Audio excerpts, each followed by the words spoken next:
Hello, future designers. Welcome to Design Dialogues by Mu.S.Ex, where we are exploring architectural careers in futurist India and shifting design perspectives. Today, on the first episode of Design Dialogue, we have a very esteemed guest, the very revered architect Ravindra Punde, sir. Welcome to the podcast, sir.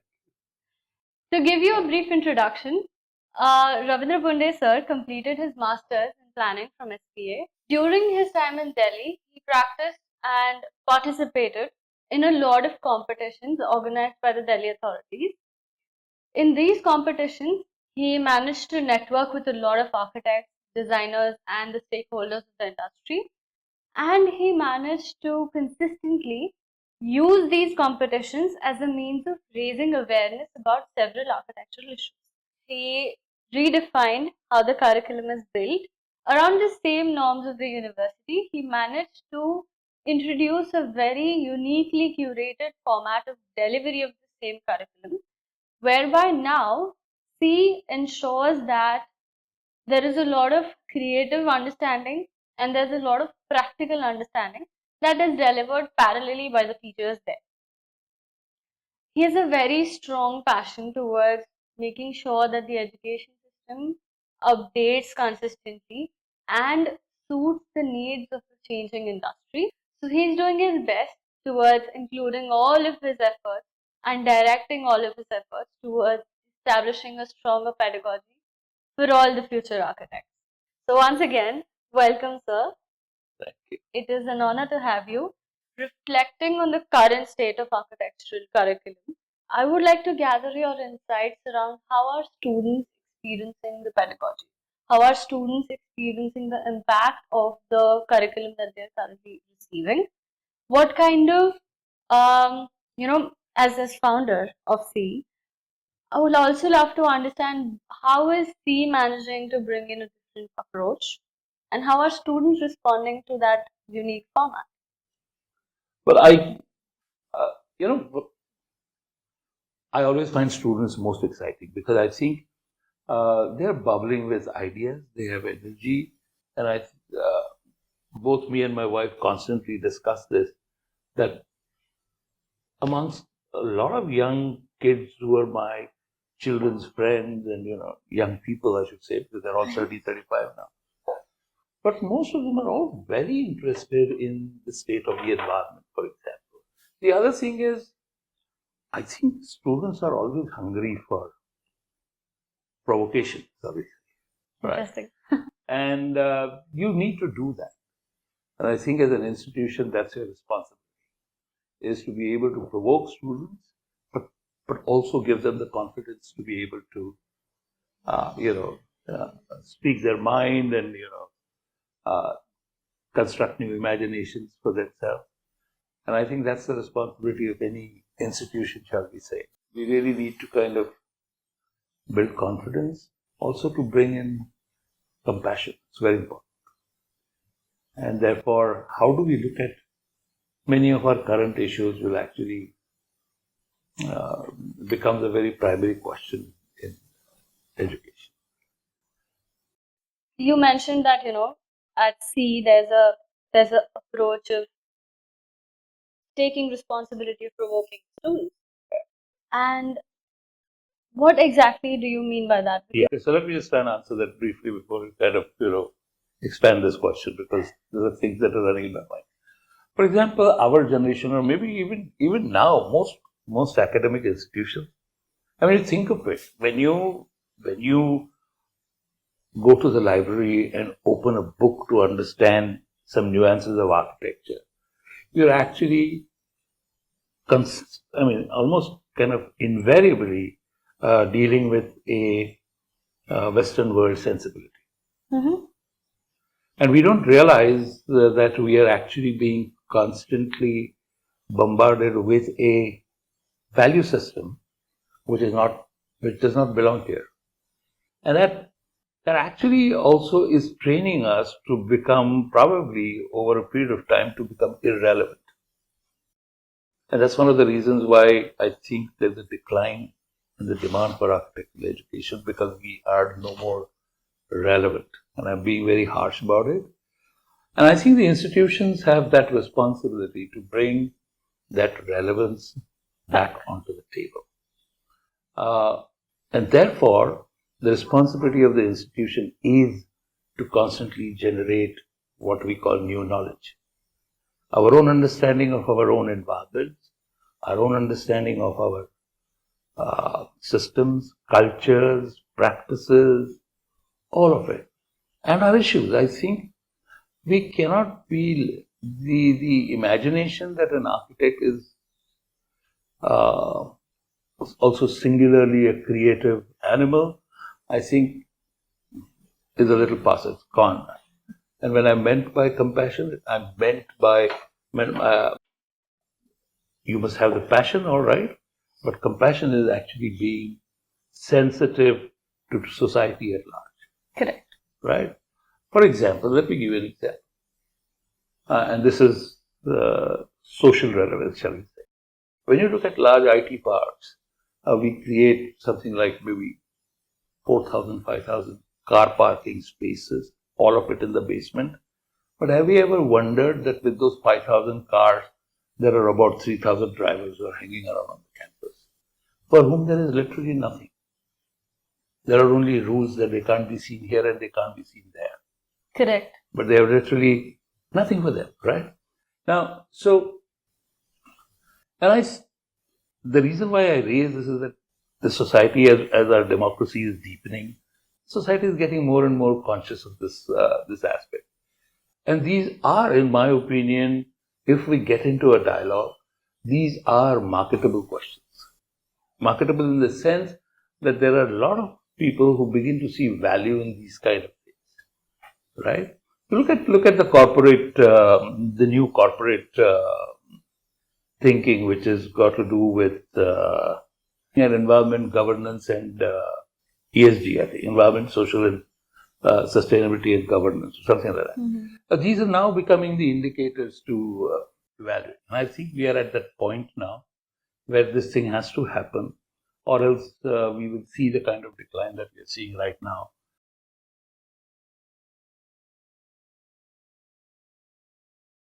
I don't know whether you're aware, but in the last couple of years, the number of seats in Maharashtra were more than the number of applicants. That's a decline because I think we're making ourselves increasingly irrelevant, and the values that we have placed on, or we are trained to kind of look at or base our aspirations on is problematic. We need to kind of change that whole thing in a very big way. So at C, this is what we do.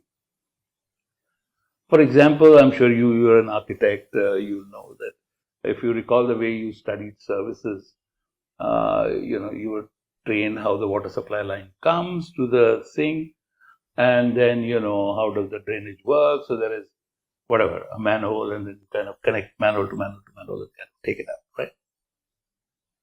Now, the way we do it at C is we discuss water as an issue. Okay? Now, both these things are talking about water, supply and then disposal, right? This is how we look at it. So what do we look at it? We look at it as a system of supply and disposal.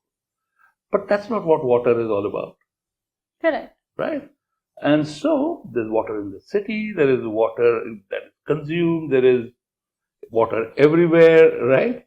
You can go to the extent like my very good friend Ravindra Punde talks about, wetness, and he says there is wetness in everything. You eat a cucumber and there is wetness in it, right? So, I mean, so the question that we need to ask is, how do you understand water? You have to understand water very differently in Rajasthan from understanding it in Goa. Correct. Right? Or understanding it in the hills, right? So, I think that is a very important aspect of how do you construct questions around an element in the natural system, whether it's a resource, whether you want to look at it as a resource, this, that, and the other, etc.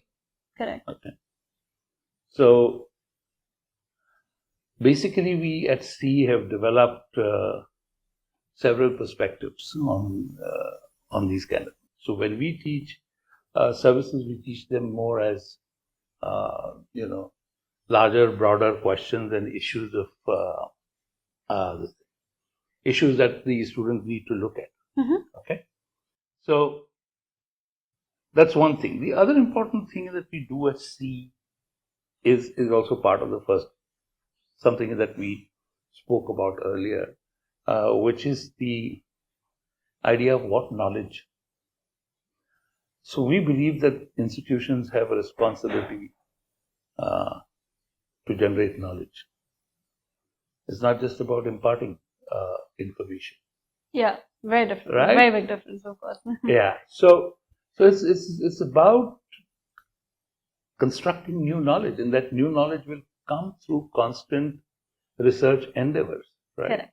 And so every institution should be generating its own knowledge, which is very, very important. And then, of course, be able to share it. So we have a substantial, completely self-funded research activity which goes on, and then that comes into the studio as teaching material. Right. Oh. Yeah. And in fact, in several cases, the students also kind of participate in the exploration. Because so the idea is to create a question-seeking, thinking mind. That's the fundamental responsibility of the school.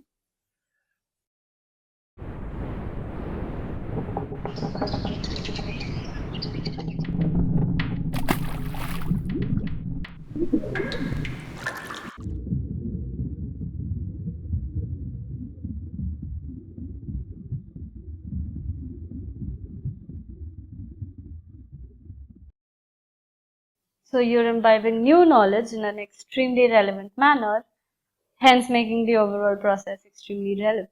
Yeah, trying to. That's our.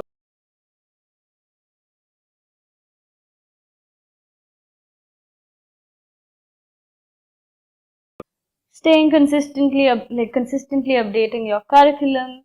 There are a lot of well-established institutes in Bombay which are being consistently questioned around their upgrade the curriculum.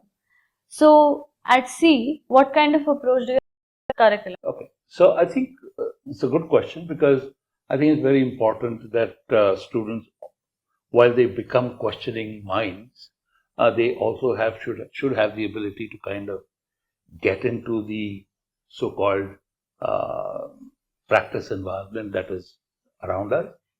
But I think it's also very important, and that's what I personally, it's almost a personal ambition, that we want to change practice. We want to change professional practice, right? And that's where the, let's say, it may not be dealing with a majority of people as a national number, shall we say. The real estate really doesn't cater to a large number, right? But it is a sizable economy, right? And so it's a different, it has a different position.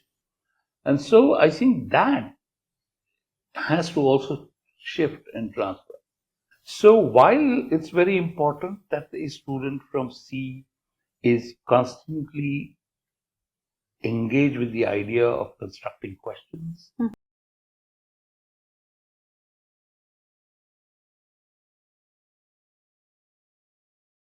so that it's almost every other living and dead thing is kind of part of my environment. That kind of this thing. And of course, there is the other real world which you want to kind of penetrate and change. So we equip them for all of these things, right? How do we do it? Somewhere we've kind of broken down. We have broken down, if you recall it, your architectural education. You broke down. You had subjects which were kind of vertical silos. We actually constructed a module system. And so we firstly broadened this issue. So we constructed everything into we transferred everything into an issue that you need to discuss. Yeah. Just as I gave you an example of the services becoming a water issue, Similarly, we can. So what we do then is we've broken it down into principally 3 or 4 modules, and then there are of course smaller sub-modules where we do comprehensive learning. In the sense that when you talk about water, then you want to understand caste politics about water. It's a big thing. It's a big thing. Yeah. The way water was used as an instrument to, socially divide. So, I mean, things like that. So, I think the idea here is to kind of create a larger consciousness, so to say, of our own environment. And then, of course, also be competent enough to technically understand what is a sewage treatment plant and what is a manhole and what is a gully trap. So all of that is kind of put together in a module. And so the idea here is that you deal with issues of a subject. And I must also say that the university has done a great service to architectural education by just having 2 exams and leaving it to the institutions to conduct their own exams. Now, that's very important because each school has its own philosophy and where you want to go. Some don't have anything at all. Some want to just produce apprentices, which is also fair, fine. And then you also need the space to experiment with those philosophies. Correct. So, I think the fact that you have a 6th semester exam and then a 10th semester exam is a good thing, which the university conducts, which is universal. And by and large, at 6th semester level, what they check is technical competence. So, you also mentioned how a big part of your personal mission is changing how practice is approached and changing how practice happens. Professional practice is a very big milestone, and it's a milestone that happens slightly later in the journey. But the early steps includes giving the examination of JEE and NATA. And I'm very curious, the amount of dropouts we're experiencing, the amount of disinterest students experience after beginning their architectural training, it makes me wonder, are we vetting them right? Are we giving the right exams for them to take up as their entry point in architectural training? Are there any processes or any aspects that can be addressed to foster a better alignment between the student and the field using the exams or the vetting processes as a medium? Because if the vetting processes did a good job at introducing the field, then we wouldn't be experiencing so many misalignments. I am a classic case of misalignment because I found myself disinterested in the second year. So, there is a point in what you're saying, but there's also a larger question that I think is related to this. The disinterest may also be coming because you're not engaged with your immediate surrounding in your education, right? You're being taught something. For example, I don't know whether you recall basic design. I do. I don't know whose aesthetics is that, right? I mean, I'm just questioning it. What is that? Is that a singular aesthetic value, or what is it? We are really. These are things which one may want to question, right? It's aesthetics that came from somewhere. We all loved it. We imbibed it, and we're following it. And I am becoming personally increasingly conscious of many questions that come to my mind even today. For example, when I go to South India and I see the colors that culture has so well imbibed, I cannot connect to it.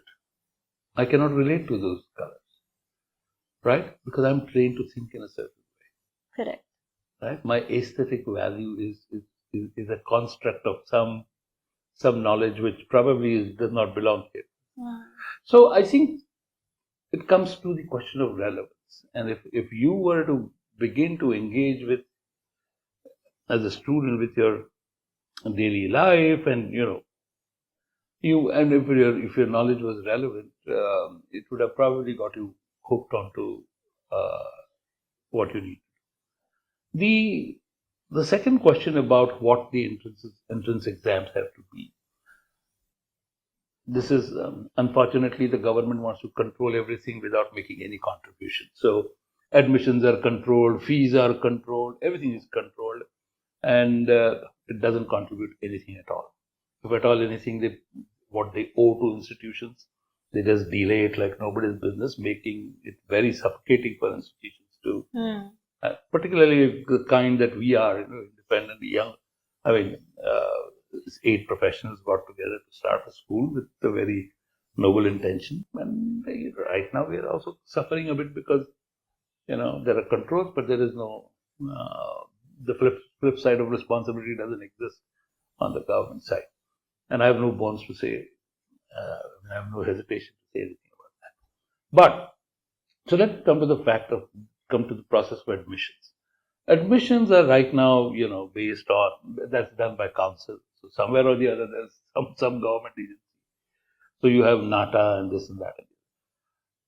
Now, I often wonder that if I want to choose students, in my school's philosophy, I would choose students. So let me put it this way, or let me suggest that it might be right now you have some 50% weightage to your 12th marks and 50% weightage to NATA test or something like that. I don't remember that. The government can do that, but I think 50% weightage should be given to what the NATA and the 12th marks are, and 50% weightage must be given to the institution to choose the student. Because if I have a certain philosophy or if this institution has a certain way of teaching, then I want to find the right candidate. Correct. Harvard is Harvard not because they teach the best, because they get the best students also. So you need to have a certain kind of alignment, and I think that much freedom has to come to an institution to be able to choose. And that's where you create a cohort, you create a group, and that's where interests then kind of grow. So it may be that the answer to your question may lie in a bigger thing about why people drop out, but these are all dots that we all need to constantly connect and, so that was the second thing. The third part is actually like your own case. Today, the idea of practice is not singular. Correct. The idea of practice is not that you go to an architect's office and you work and you put up a building, boom, it's gone. If you really see and that's a very interesting development that's happening. And this is again, I have to say that our team at C keeps constructing these questions. So this is part of one of the questions that there are many more forms of practice now, right? Correct. There are a lot of young people who are starting out to do something which they think is relevant. Correct. And they're seeking relevance, right? And they are becoming the new practices. So that's one space. The other space is, of course, other areas, because I think what architecture does, interestingly, is to some extent make you a critical thinker, right? And so you understand, or rather, you are able to respond to questions of, shall we say, questions of design, and therefore I think people get into many more. It opens up avenues, and if you really see, that's the problem. The problem is that the profession is also shrinking, I must say. So the profession is shrinking. Disbursements are very poor. I mean, I don't know what you probably will know. What does a fresh graduate get, right? Some, I don't know, 20,000, 25,000 bucks, something like that. There are some students listening to us, so I would rather not. No, but the reality of it is that it's meager. But that's because, but the thing is, while that is true, there's also, and there is no harm. This is what I'm saying. Education has to transfer. I mean, education has to change itself, right? From even in architecture. So that education also helps you to diversify into many fields. Correct. So if many students are listening, this is for them to say that you don't have to necessarily get into practice, you can get into many more spaces. Get into architectural journalism. Yeah, no, but you're still in the realm of architecture. There's UI, UX, and there is and there are so many who are out in the field experimenting so many things in the space of environment. There are so many who are experimenting in the space of social well-being. So then I think that's the beauty of architecture. And with these, this thing that it allows you, because it makes you a thinker. Exactly. I think fundamentally it makes you a thinker. Right? And I think with more and more avenues opening up, it's even more of a responsibility to stay relevant and keep updating. You know, I think right now it's not more and more avenues opening up, because you're again dependent on the so-called market or space. But actually, you can open up many more avenues for yourself, right? And that's because in the nature of architectural education that there is that merit, because you become you actually become a thinking person, shall we say? You know, that you learn to question things. And I think architecture, at the end of it all, is a speculative profession. We build, because we build something today for 30 years from now. That's Yeah, so we are speculating society, we are speculating usage, we are speculating many things. And that's what you need to worry about. That's what you need to constantly question and think. Moving on to the fact that the 5-year time frame is ever questioned. There are debates that, it has been brought down from 7 to 5 and it should no longer be narrowed further. But there are also experiences of students which makes us question the timeline in itself. So what do you think about that? Any changes, or what are your insights on that number? You know, one of my very senior, he was my relative in some long distance way. And when I was in school, I had kind of made up my mind to do architecture. So I went and asked him, he was an architect. So I went up to him and asked him, what is it? I mean, what is it that you think, how can you, at what point do you begin to produce, a practice of your own and stuff like that. So he explained to me, he said, the first 10 years is tapasya. You have to give your 10 years to understanding, because a school can do only that much, right? Now, what and how much is of course a debatable thing. A discussion needs constant discussions, but you have to be out in the field to construct your own understanding of things. And after that, you kind of do well, or rather, you're kind of you choose your course and can settle it more. Okay. But architecture, I think, requires that over a period of time you gain certain maturity to, right? And in fact, I have a different question: is whether it's a great idea to get into architecture immediately after school. So there are many related questions. I don't think there is any definite answer to this thing. But I know right now the foundation of that question, or the basis of that question, is engineering education. And therefore, why should it be 5 years and why should it be 6 years? So that is where it really rests, in my opinion. And it's not, if you ask me, can you do it in 4 years? Of course we can do it in 4 years. Not that you cannot. To give you the flip side, are you aware of the new education policy? Yeah. Okay. So the new education policy council is probably one of the first organizations that has attempted to interpret the new education policy and it has just begun to create a framework for architectural education. So they're kind of following in some ways, following the European model, not the American model. Not the American. So the European model is, for example, in Holland and places like that, you have a 3-year degree course. Okay. So you get a 3-year degree and then you do a 2-year master. So in 5 years, it's like any other thing.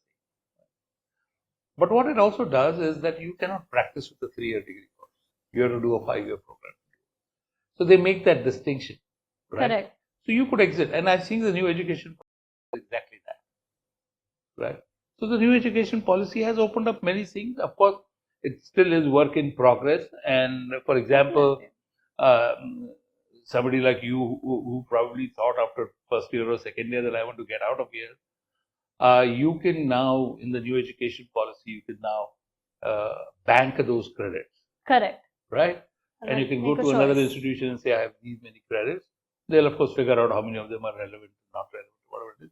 But those credits can become usable. अभी क्या है, right now what happens is that you kind of, decide after 2 years you don't want to do architecture. You have to go and, start from the starting point of the race, right? So you run it again. So the thing is that it's improving, it's changing, but I'm not very sure whether I have a definite answer whether it can be a 4-year or a 5-year program. I think the impact of it is that a lot of times parents find themselves, because students at the stage of entrance in that particular time of their life, a big part of their decision is influenced in a big way by their parents and the psychology and philosophies that they have. And parents often tend to feel that 5 years is a lot. And even after that, they're now beginning to become aware of the fact that there are no job placements, there are no campus placements as such. But that will change because, as I said, I look here. There's also another way of looking at it, and this is something which the chairman of Harvard University said, which I quite like. I don't remember his name. He said, "We are not seeking jobs. Our students are not seeking jobs. They're job creators." So if we kind of look at it that way, that if this profession is a creative profession, then it's very important to understand that it's your own thing, right?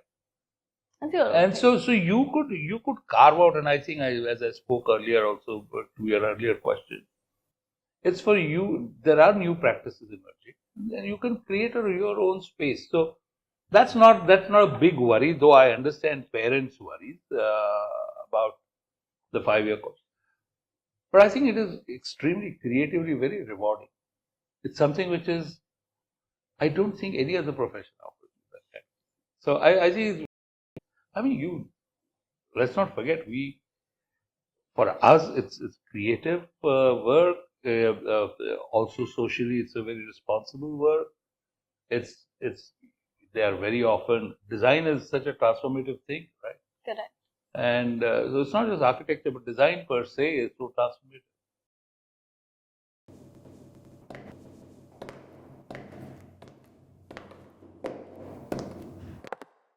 So, if I were to ask you a final piece of advice for our students, on behalf of our students, what would you by and large advise them? The particular stage that, not just the students actually, the fresh professionals as well.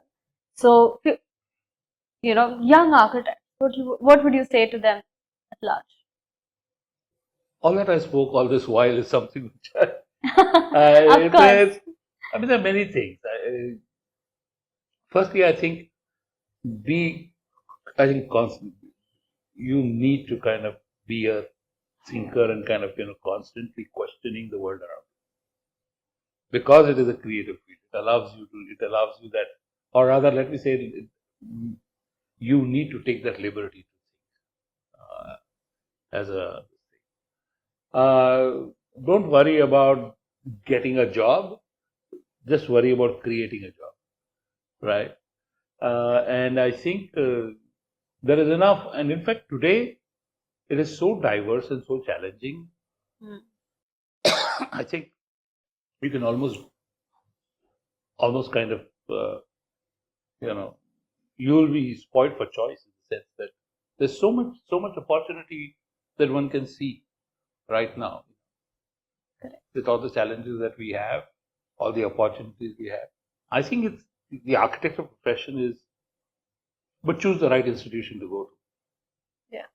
That's very important.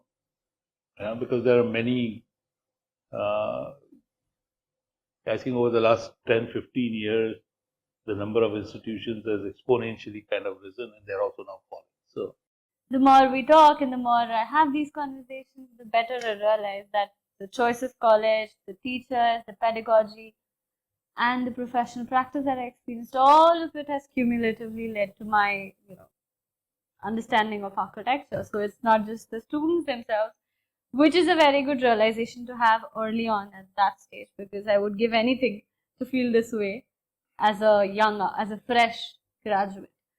But heading towards the final question, so I'm very eager to hear your insights on this. That what is the impact you wish to see on the world through your work? through our work, oh my God, such a loaded question. I think we've been very candid about the fact that we almost have the practice has two personalities. Okay, one is that is a breadwinning practice because for whatever as you know, we went into Delhi with just 2,000 rupees in our pocket. Survival was a big issue at the time, and we kind of worked hard to kind of get where we got with our practice. But these questions remain, and I'll tell you where these questions were born. In fact, when I was doing my planning at SPA, we learned again same thing. I mean, we learned all planning theories, which are also the garden city and that city and this city. But I somehow kind of started getting a sense that they're not relevant to me. And so I was probably the only student in the batch at that time who took up the challenge of trying to reinterpret Gandhi's thinking and what does it mean to settlement planning. Correct. Okay? So that's what I started looking at. And so that questioning still remains with me, And to me, Gandhi encompasses many things. I don't know whether you know this, but he used to write on an average 20 pages a day. Because I sat one day and kind of counted his big fat writing volumes. So, and he is written from spiritualism to the detail of a pit latrine, right? Oh. So that's the spectrum that he has kind of, covered. So I think it's time for all of us to begin. So it kind of got me interested in some of the questions which are generated by social reformers. Correct. And to see whether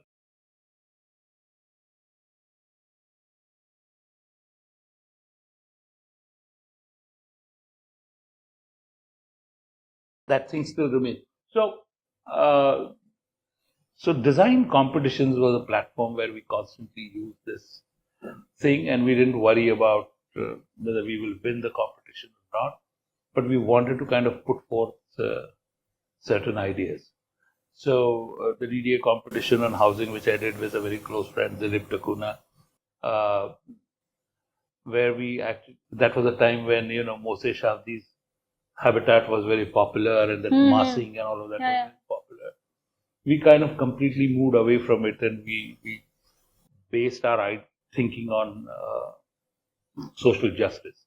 And so, what was the idea? The idea was that the EWS, LIG, MIG kind of categorization is not a permanent categorization. People transit, and therefore it's only a moment in one's life that you are in either of the categories. And therefore, the government's responsibility is to create an equal opportunity. Equal opportunity. So, we constructed an urban structure where everybody had the same opportunity, and your physical being was only. So things like that. I mean, so basically, I think that's what our practice has been, and I also consider academic activity also part of my practice, right? Because practice can be defined in many ways, and so I think overall the change and the shift that I want to kind of bring about is both in constantly demonstrating some fundamental questions and what could be solutions through design, through our design competition thinking, and of course through academics. So I think more than me and my practice doing it, our practice in the sense of the professional practice doing it, I think my practice of academics is hoping to bring about the change. Yeah, that's amazing, sir. So this was amazing. Thank you so much for your time, for your lovely set of insights, and stay tuned for the next episode because we're going to dive further into education, and then we're going to explore several different professions and multiple disciplines that you can step in and explore as young professionals in this industry.